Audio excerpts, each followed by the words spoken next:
कभी सोचा है, हम सबके पास सपने तो होते हैं, फिट बॉडी चाहिए, डिसिप्लिन चाहिए, सक्सेसफुल लाइफ चाहिए, पर फिर भी हम खुद से ही हार जाते हैं। सुबह अलार्म बजता है पर हम स्नूज कर देते हैं। काम करना होता है पर मन कहता है कल से करेंगे। और फिर गिल्ट, फ्रस्ट्रेशन और एक और वेस्टेड दिन। पर कुछ लोग होते हैं जो हर दिन हार्ड चीजें करते हैं, बिना एक्सक्यूज के, जो पेन से डरते नहीं, उसे अपनाते हैं। क्या फर्क है उनमें और हम में? सिर्फ एक चीज, उन्होंने अपने दिमाग को ट्रेन कर लिया है। और इसी ट्रेनिंग का नाम है द लोटस मेथड।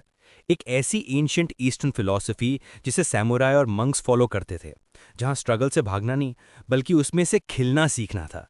जैसे एक लोटस फ्लावर जो कीचड़ से उठकर रोशनी में खिलता है।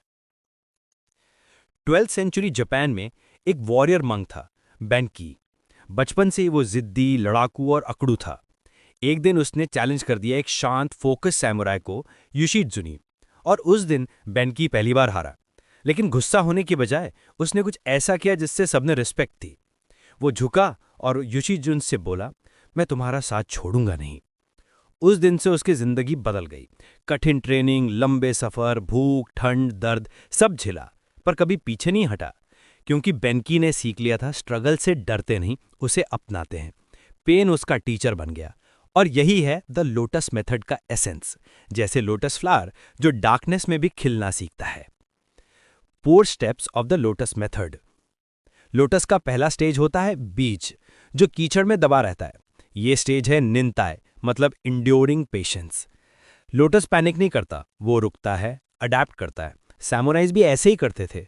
मॉडर्न साइंस में इसे कहते हैं साइकोलॉजिकल फ्लेक्सिबिलिटी, जब तुम डिस्कम्फर्ट में भी काम रहकर एक्शन ले सकते हो। Action step. अगली बार जब कोई काम टफ लगे, फीलिंग से लड़ो मत, उसे एक्सेप्ट करो, सांस लो और फिर भी आगे बढ़ो। स्टेप 2, शिसेई, पोस्चर ऑफ पर्पस।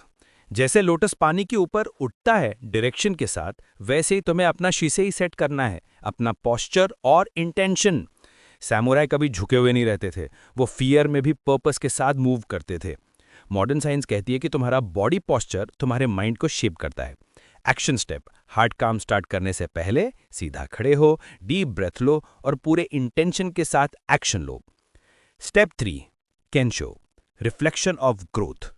जब लोटस सरफेस के पास होता है, वो लाइट रिफ्लेक्ट करता है, पर अभी भी मड में से निकल रहा होता है। ये स्टेज है केंशो, अपनी असली ग्रोथ को देखना। सैमुराई रोज अपनी प्रोग्रेस पर रिफ्लेक्ट करते थे, बिना प्राइड के, सिर्फ क्लैरिटी के साथ। Action step. अपनी छोटी जीत लिखो। हर हफ्ते पूछो कि मैंने क्या ओवरकम किया, क्या सीखा। ब्रेन प्रूफ चाहता है कि तुम ग्रो कर रहे हो। स्टेप 4, काइका, ब्लूम थ्रू स्ट्रगल। आखिर में लोटस ब्लूम करता है, परफेक्ट कंडीशन में नहीं, बल्कि स्ट्रगल के बावजूद। यह है काइका, ब्लॉसम थ्रू स्ट्रगल। सैमुराइज के लिए इसका मतलब था ट्रांसेंडेंस, वो लेवल जहां पेन पर्पस बन जाता है और डिसिप्लिन आइडेंटिटी। न्यूरोसाइंस कहती है कि जितनी बार तुम टफ रास्ते पर चलोगे, उतना ही वो आसान लगने लगेगा। Action step. पेन से मत भागो, उसे अपनाओ। मड के बिना कोई लोटस नहीं खिलता, स्ट्रगल के बिना कोई ग्रेटनेस नहीं मिलती। तो अगली बार जब लाइफ टफ लगे या मोटिवेशन ना मिले, याद रखना तुम्हारा पेन एक सिग्नल है कि तुम ग्रो कर रहे हो। Rise through the mud, grow through the struggle, और एक दिन तुम भी खिलोगे लाइक द लोटस।